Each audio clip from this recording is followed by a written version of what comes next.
চীনের এক ছোট্ট গ্রামে জন্ম নিয়েছিল একটি খাবার আজ বিশ্বকে বদলে দিয়েছে। হ্যাঁ, এটি নুডলস।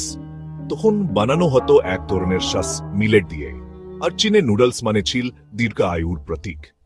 সিল্ক রোডের পথে নুডলস ছড়িয়ে পড়ে দেশ থেকে দেশে। ইতালিতে হয় পাস্তা, জাপানে রামেন, উদুন, সোবা।